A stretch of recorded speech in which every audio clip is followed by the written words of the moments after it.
What's going on, everyone? Welcome back to another edition of BKNY Hoops. If you're new to the channel, I am your host, as always, Rashid White. Joining me today is Pete from Nets Fans. We're going to get into the story. As you guys see with the title and thumbnail there, man, Bill Simmons from the Ringers podcast calls Cam Thomas a black hole in basketball. So I don't know how much Brooklyn Nets that he actually really truly watches, though, but maybe he's just reading on the scouting report. But we're going to get into the article. But first, definitely I want you guys to go out there and check out a video on Pete's channel that we actually did. Nets fan, is about the offseason that the Brooklyn Nets and Sean Marks should actually really do. And we kind of did like We a had a little few. debate, bro. Like, you try to get me to say that Ben Simmons was gonna have a bigger role. I think we Oh came up with well, look what the story came out now. The story came out that they have no intentions on actually really trading him now or buying him out. You saw that story? Yeah, I saw that. So that was like That was interesting. tomorrow, and we did that video yesterday, last night, and it came out this morning. Tomorrow's news today. That's what Nets fans, and BKNY Hoops is all about. All right, so Pete, tell us all about the video and everything, man. Bro, you summed it up, bro. We talked about. I wanted to focus really on point guard and center. Uh, Okay. there's a lot of rumors out there. Is it going to be Murray? Are they going to trade for Mitchell? There was some news today that Mitchell may not re-sign with them, with the Oh. Cavaliers, and they might trade him this summer. That I think that's still up in the air. We'll figure that a little bit later. Uh, to be the starter next year. Maybe they could trade him at the deadline and stuff. And then we talked about Clax. I made a big push for Day, but I think those are the main focus of the episode. All right, so I Focuses want or to whatever. you said you're not going to stay too long. I want to get your opinion on this story over here, and I'm gonna throw a link in a couple of minutes for you guys to chime in over here for the panel to come in. We're gonna go over the story real quick over here. So, in an episode of the Bill Simmons podcast released on Monday, Simmons and Ryan Rasulo, I'm sure if I'm pronouncing that right, You their are. annual made up awards.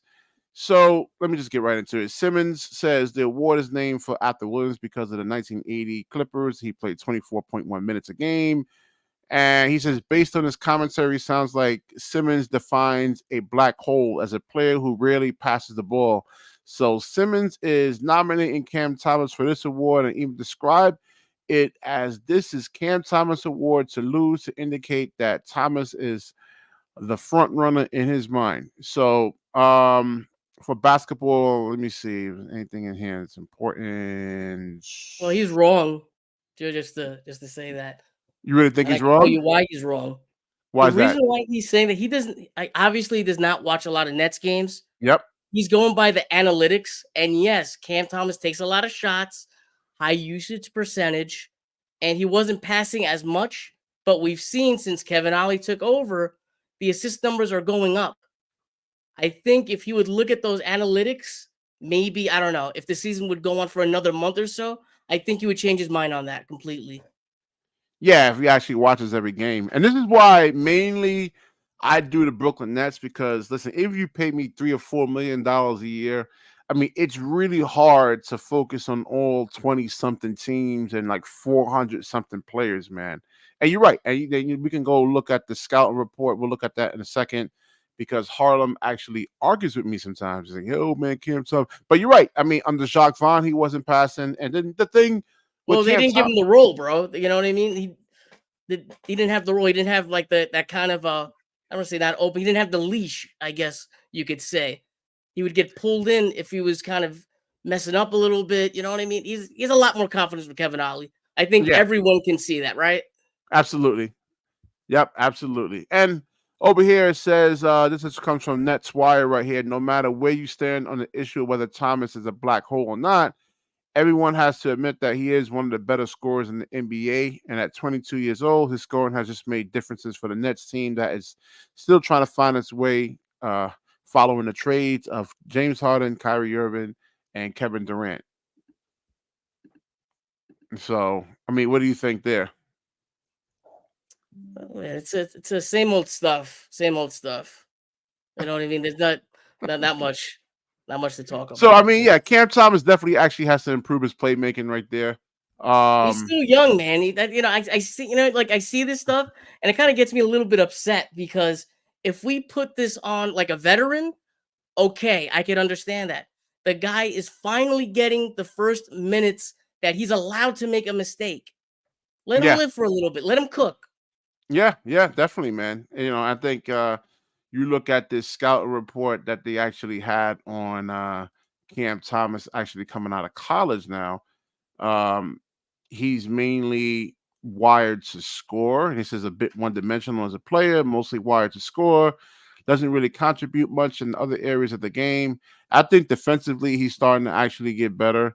And over the summertime, I was saying a couple of streams ago that I think after this year, like you said, he got like more opportunities and just a cardio aspect. He has to build his body up to really to take this type of a pounding and to carry this team pretty much. I think he'll be better next year.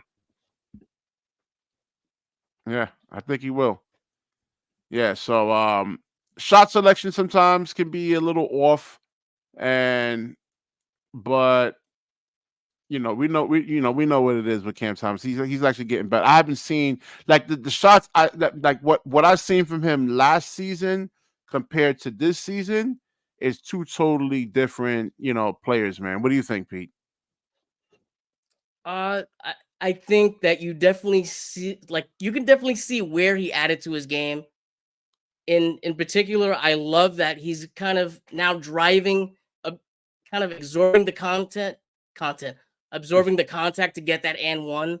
I Yeah. think that was a big part of his game that we weren't seeing last year, that people are kind of just overlooking. I think the passing has gotten a lot better, and I think the on-ball defense has gotten a lot better. Yeah.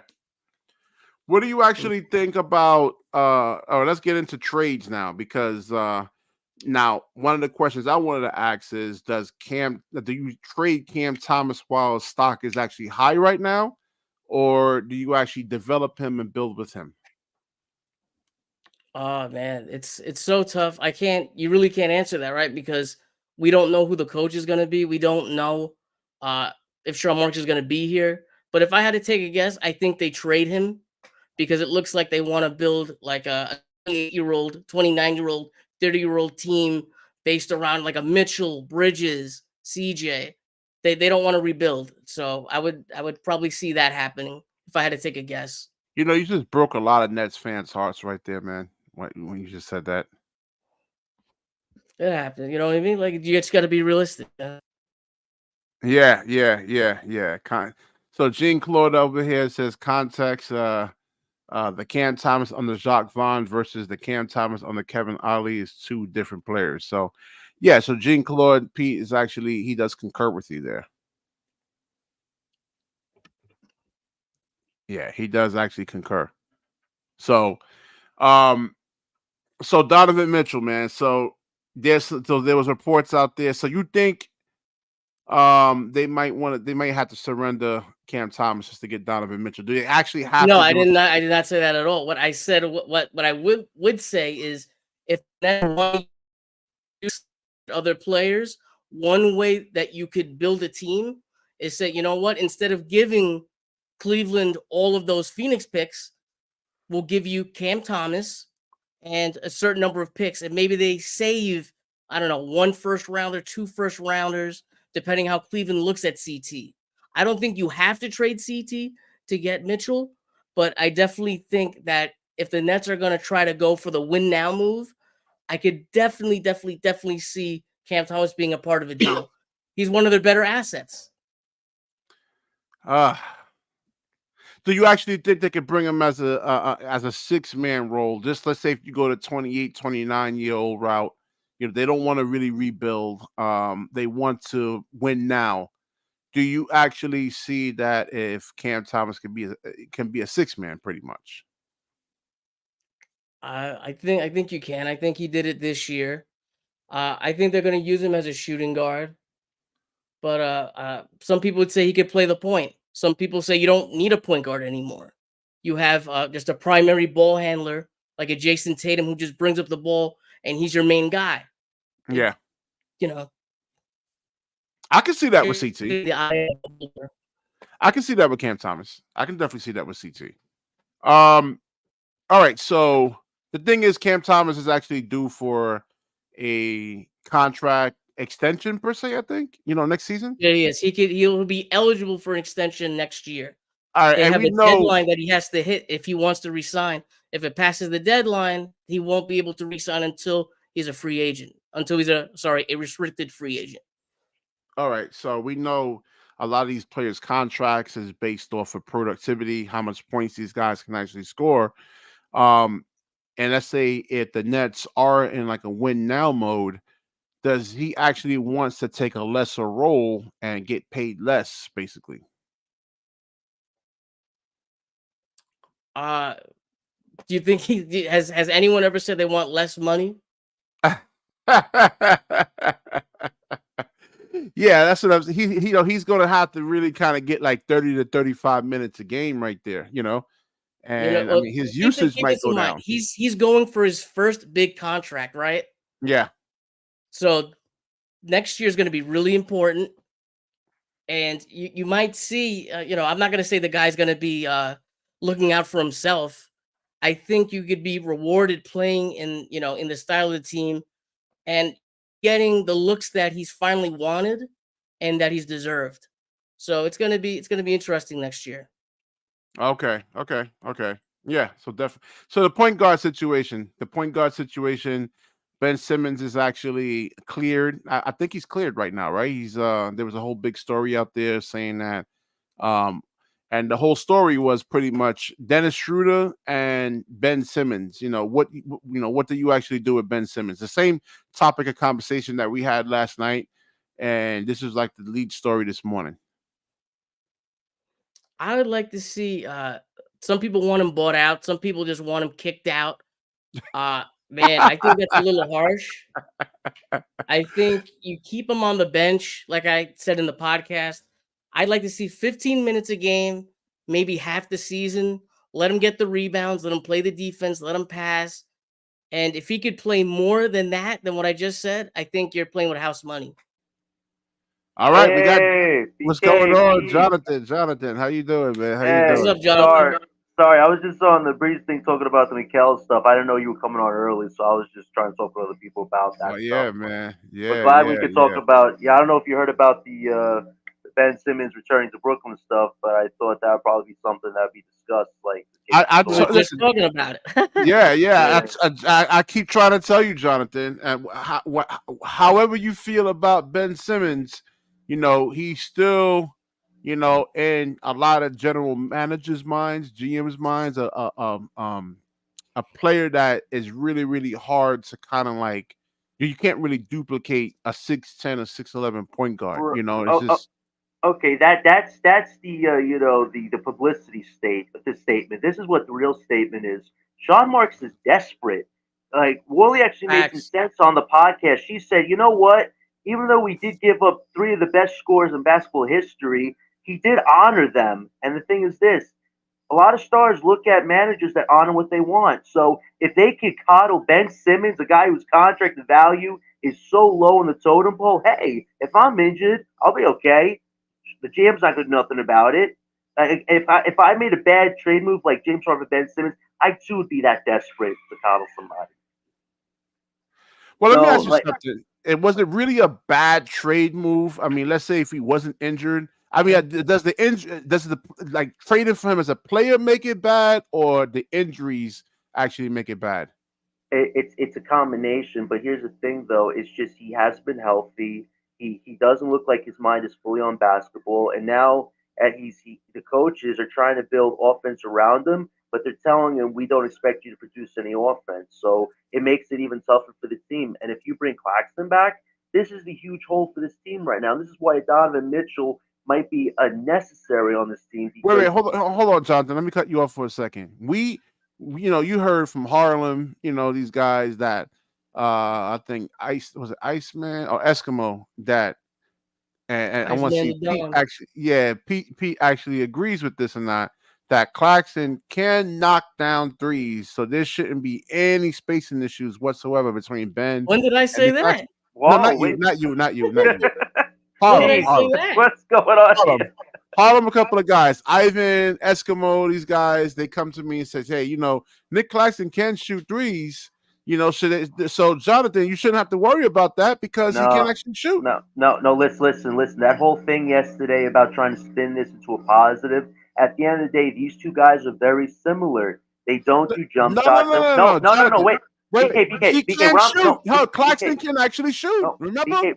Not, What I'm not here. you didn't No, say Yo, this. let him You finish, actually man. you agree with Let me. Jonathan You finish. you on my side over here. no. I'm saying Claxton I'm. can't shoot, but No, other listen. guys comes to me and says that he can shoot. No, listen. When it comes to you and Harlem on the Ben Simmons Claxton stuff, both of you are riding. You're riding for Ben. The other's riding for Claxton. Here's the thing: they don't offensively do much because guess what? They're not telling him to do that. They're telling Claxton just defend, don't do offense. And now they're telling Ben, you have to do offense. Just get plays for the teammates and defend. But here's the thing, though: who does the offensive burden go on? It goes on Cam Thomas to average 40 points a night now. Like that's not sustainable. We're going to be in the same position we were in this season if Claxton and Ben don't give anything offensively. And Pete could probably attest to that, given what Pete saw with them on the court this season. It's been awful with Claxton and Ben. Two non-scorers who can't do much, and the whole balance of this team offensively is not there. That needs to change. But the fact that Ben's coming back, it just makes it harder to see how this is going to change, even with the new coach on this team. Schroeder. That's the difference. Yeah, but the thing is this though, Schroeder at this point of his career, if the Nets do make a move for somebody, he's probably going to be a backup point guard, or he's going to be a trade asset to get somebody we need. Like I personally really love everything Schroeder's brought from a competitive standpoint. Now he's mentioned the young guys, but at the end of the day, this is a business. It's on expiring contracts, so we have to keep Oh, that in he's perspective trade too. bait.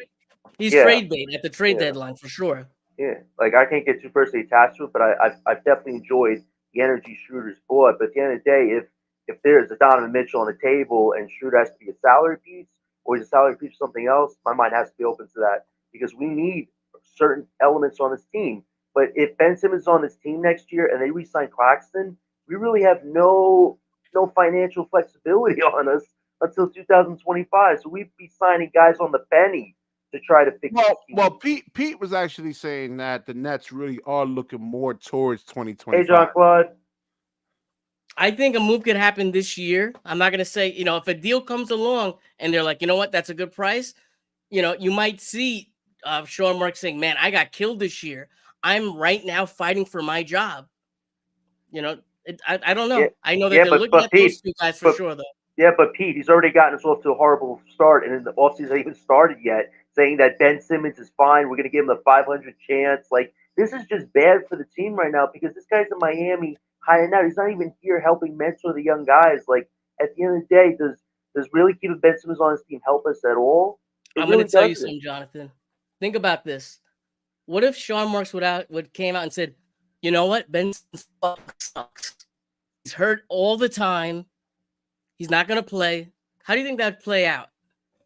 No, Basically, they have to say good stuff, right? Right, and you heard what I just said, that Sean Marks is doing the most desperate thing you can do to attract stars by coddling the guy and saying, hey, we're not giving up on this guy, even though his value and he's only given us 55 games in 3 years. Hey, if a star comes here and they're injured, they can be taken care of just But like he's this not all guy right. is. So Jonathan, my thing is he's not the first player in NBA history to actually have to go through something like this. I know, Where you don't know they don't play multiple games. We've seen it right, with Zion. right, We've seen it with Michael Porter Jr. Kevin Durant missed almost 2 years, and he right, got signed to a max deal. right, right. You know, But BK, we're talking about needing depth for this team. You got our offensive depth this season. It was Mikal Bridges, Cam Thomas, Lonnie Walker. Everybody outside of that trio, those guys are not natural scorers. They're either 3-and-D guys or guys that purely just defend. Like we need to get depth on this team. But if Ben is I'm making gonna 40 do million, I'm gonna do a separate video on I, Cam Johnson I because I yeah, like what I saw from him at that Toronto game. I mean, if he can do that consistently next year, I mean, and he's your fourth option. I mean, man, I mean the way he was actually putting the ball on the floor, like I like what I saw from Cam Johnson. Yesterday. Yeah, but we have to admit his season has been a failure. I mean, given the money he's making, like we expected a lot more from Johnson. The thing No, is this. I agree. I Yeah, agree. I But know, if but you the thing can is this. actually take Yeah, that, if you can take that next step. yeah, but Yo, he's I gotta also run, guys. Have a good night. All right, you Pete. to be. See you next Yeah, time, boys. All right. yeah, but BK, we also have to look at the facts. Here is the fact that he's been injured almost every season of his career, and that is a huge negative this team right now. I can't even say he's a fourth option. I think he's sixth or seventh if the Nets actually were able to make some moves. Because at the end of the day, Johnson is a guy that likes to shoot threes. He doesn't like to go in the mid range too much, and he's not a Well, he's been playmaker. doing that. I mean, he's been attacking the closeouts. I mean, Yeah, I mean he putting the does it ball in on the floor. yeah, he does it in spurts. But if we're talking No. I about want to see it more consistently. I just like yeah, what I see, man. I was just like so happy. I was like, oh, okay. This is actually something to look forward to next year.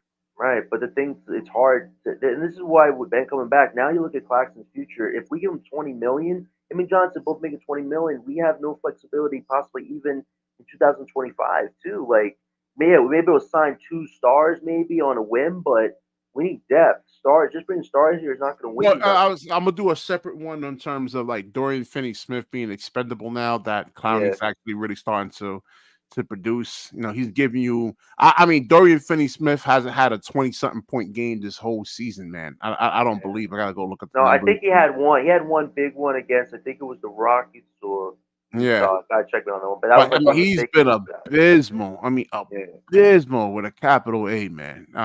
He just doesn't feel we need. Like he fits on a contender because he knows his role, but asking a guy to produce 20, 30 points when he's 30 years old and counting, like No. I mean, no. yeah, Even though I mean, we're asking him. Again, we're not asking him to run the offense through Dorian Finney-Smith. right, I'm saying like, hey, dude, you gotta. You're not even. You're being paid to shoot. I mean, your career 3-point shooting percentages are 38% from three. You're not knocking them down. You're not making them. right, and that's a problem. And honestly, when we're looking at the Grizzlies situation, if Claxton somehow does want to go to them, if you're trying to go hard for Jaren Jackson, like as far as like the best return you could get, you'd have to include Dorian with Claxton. I mean, if you're giving Dorian and Claxton to the Grizzlies, their defense should be Fort Knox. All I right, so mean, I yeah, seen Jaren Jackson Jr. Against the Nets this year. I mean, he just looks so indecisive, man. I'm not sure have if you you're seen his ready other to like games? run your Have, offense through Jaren Jackson Jr. well, He's he's like a Mikal Bridges. He's like a right. high end role player right there. Right, but if you've seen some of the past games, he's had 20, 30-point games. And the good thing is this: if we're looking at pairing Ben Simmons with somebody, Jaren Jackson Jr. is a guy who can shoot threes. He can get in the mid-range point if he has to. Like, he can score in a variety of ways. All right, so no, I would love Jaren Jackson Jr. on this team. Trust me, Jonathan. I'm with you. But let's look at Claxton's game right there, man. Look, he's a one-dimensional player, right? Right, I mean, he may have more to his game. We've seen it in college, but again, like if you go out there, you play basketball, you can look good against 15-year-olds, but then when you go against Division I athletes or pro players, it's going to be it's totally different now. I mean, right, I can go out there right now. I'm out of shape and bust some 14, 15-year-olds asses. But if right now my fat ass is going to try to go up against a D1 player, no way. It's not happening. I got to get myself, like, I got to get better. Pretty right. much. And the biggest thing is this: he's the one who called the shot this season, won a 20+ million salary, something close to 100, because he believes after that really good season he had, he was worthy of it. But if we saw him compete against low tier talent, I'm talking Hornets. At one point, I'm just talking about the Knicks because they were missing some of their centers, and the Grizzlies G League team. Like Claxton was playing abysmal against those certain teams. Just defense, no real offense. At the end of the day, Claxton, even your defense against some of the best teams hasn't been the best. But that's where you need to offensively at least bring something to the table, like 16, 17 points a night, not 8 points a night. Like if Claxton has more rebounds than points, I can live with on some games, but against games that we really need to win, that doesn't work, especially if Yeah. you want that kind of money. Like that's just being a business type mindset right No. there. And like I said, I like him. I like Clarkson. It's just I have my analyst cap on. I just look at like even if like he can actually hit a 17 to 20-foot jump shot consistently, you know, and teams know that he can actually do that. Let's say you have a Dennis Schroeder driving or a Ben Simmons driving. I mean, you can kick it out to Clax for that 20-foot shot. I mean, they're gonna actually have to close out to him, and then he can, he can attack that closeout and then get like a wide open lob or something like that. Yeah, but if we looked at our three bigs, Dayron, Claxton, and Clowney, Sharp has made 16 threes in his career. Claxton has made 3 in his career, and he's been in the league 5 years. Like that's a huge worry.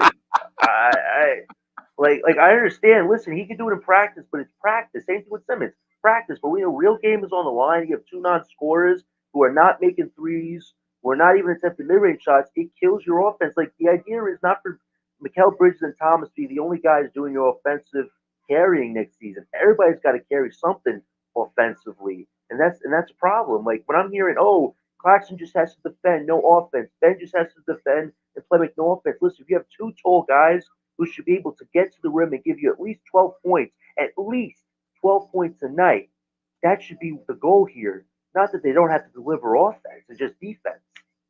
It's insane that people are making excuses like that because everybody's got to contribute on this team for us to have a shot at even a playoff spot, let alone a play-in spot.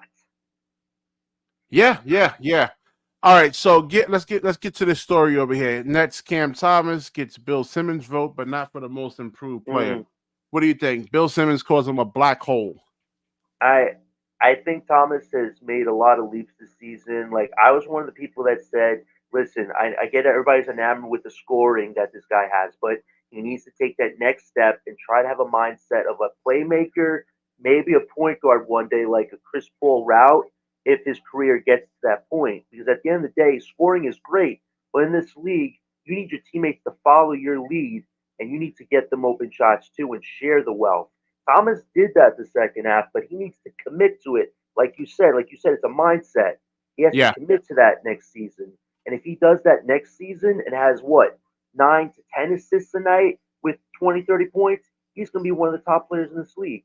But we have to see it next season on a complete level, not just half a season. So you I, actually concur with yeah, yeah. I gotta go eat my dinner real quick, man. But I'll be back in a little bit. All right. all right, All right. man. Are you eating Back in a this little late, bit. Jonathan? Damn, man. Yeah. All right. Hold on here. Let me get back to the story while Jonathan takes a break over here. So let me see. I don't know. I think that's about it. Hold on. All right. We're gonna get to so the whole topic of the night is that where was the article at? Hold on. Damn. 1 second. That don't tell me I X'd it out. Let me see. All right, so yeah, the whole thing was Bill Simmons actually, he was saying basically that for the people actually coming in that he gets an improved vote or something like that. It was some nonsense. I don't think that Bill Simmons actually really really watches the team. Is basically, all analytics driven pretty much he's looking at. And for the first half of the season, he really wasn't getting playing time pretty much. He was injured. And then when Kevin Ollie actually took over, he actually really started actually playing better, passing the ball more. There's a couple of times where he takes a couple of bad shots, but you actually look at the the players that we actually have out there, man. We have Mikal Bridges, who really can't really create off the dribble like that. It's not really known for being a high percentage one-on-one player. And Cam Thomas is really on that is really that guy pretty much. So sometimes he actually has to take shots like that. So Bill Simmons is not really looking at the whole Brooklyn Nets situation over here, man. All right, so I'm gonna wrap this video up over here. I don't have any much more to say. There's a couple of other stories I'm gonna hit up. I don't know. I think this story is really old. A couple of stories, really, really good topics. Stories coming up that I'm gonna, definitely get on, and definitely like, comment, subscribe, share the video, and when you share, the universe certainly shares back with you. Peace.